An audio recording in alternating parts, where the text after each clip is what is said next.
Good afternoon. Today we're going to talk about fraction operations. So get a piece of paper out so you can work along as we talk about these today. First concept we're going to talk about is adding fractions. First we have to find a common denominator and add the numerators. Well, before we add fractions, let's talk about which one of these numbers is the numerator and which one of these numbers is the denominator. Our denominator is located in the bottom of the fraction. In this case, 2 and 4 are our denominators. Our numerators are located in the top of the fraction. In this case, our numerators are 1 and 1. Now let's add these fractions. 1/2 plus 1/4. First we have to find a common denominator. The common denominator between 2 and 4 is a common multiple. In this case, I'm trying to find the lowest common multiple, which they have in common, which is 4. So how many times do I have to multiply 2 to get 4, which is 2? When I multiply 2 times 2, that gives me 4. Whatever I do to the denominator, I have to also do to the numerator. So 2 times 1 is 2. So then I just bring over the rest of my problem. So plus 1/4. 2 plus 1 is 3. I add straight across, and I keep my denominators the same, which is end up with 3/4. It's my final answer. The next problem is slightly different because I have mixed numbers. I would like to change these mixed numbers to improper fractions. The way I do that is I multiply the denominator times my whole number, so 2 times 1, and then I add the numerator. So 2 times 1 equals 2, plus 1 is 3. 3 over 2. Bring down my plus sign, take the 4, multiply it by 1, I get 4. 4 times 1 is 4, plus 1 is 5, so 5/4. I'm not done yet because I have to find a common denominator. Well, just like in number 1, I'm going to use 4, okay? So 2 times 2 equals 4. 3 times 2 equals 6. Remember, whatever you do to the denominator, you also have to do to the numerator. So then I bring over the rest of my problem. So now I have went from 1 and 1/2 plus 1 and 1/4 to 6/4 plus 5/4. Okay? So now I just add straight across. I add my numerators, and you get 11. And then I bring my denominator straight down, so I have 11/4. Now let's simplify this and put it into a mixed number. Okay? 4 goes into 11 how many times? It goes in there twice. How many do I have left over? Well, I have 3 left over, correct? And I keep my denominator. So I have 2 and 3/4. That's my final answer.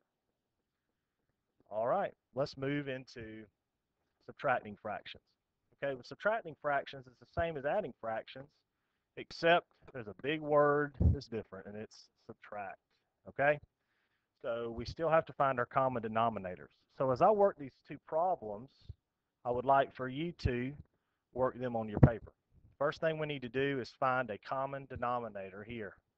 Okay, what is the lowest common multiple that these two numbers share? That's right, the number 12.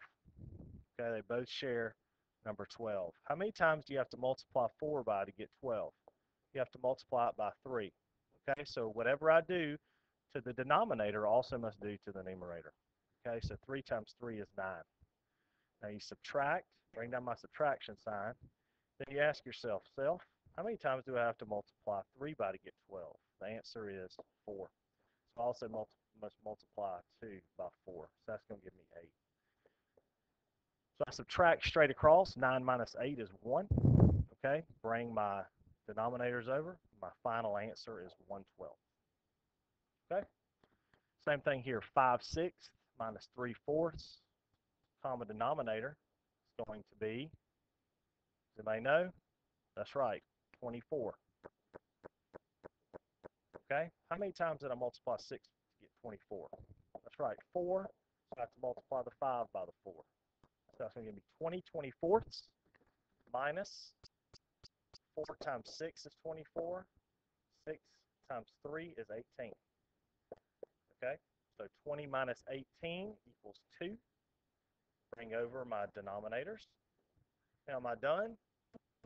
No, you're not done yet because we always simplify. Write that down in your notes. Always simplify. Here, I'll write it up here. Always simplify. Okay, always simplify your fractions. Or in anything we're doing in math, we want to simplify. Okay, so 2/24. Well, 2 goes into 24, right? And it also goes into itself. So it goes into itself one time. It goes into 24 how many times? That's right, 12. So your final answer is 1/12. All right, let's look at multiplying fractions.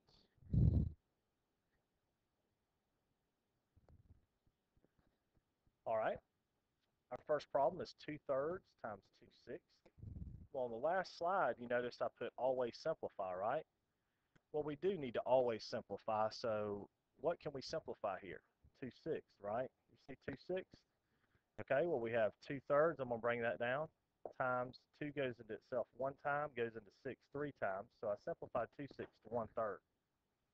Okay, now when we multiply, we're going to multiply the numerators and the denominators. Now that's different than when we added and subtracted, right?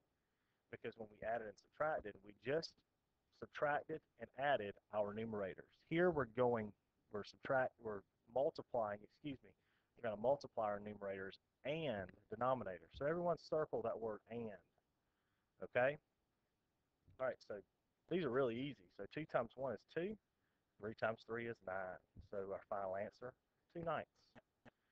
Okay, now here, this problem's different. If you notice, it just has a 5. It's 3/4 times 5. Okay, and you're asking, well, what do you do here? Well, 5 has a characteristic of being a whole number. Okay, so we're going to take 3/4 and we're going to turn that 5 into a fraction. Okay, or excuse me, an improper fraction. So we put all of our whole numbers, if we want to turn them into fractional form, we just put a 1 in the denominator.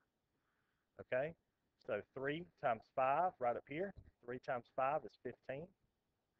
Okay, 4 times 1, 4.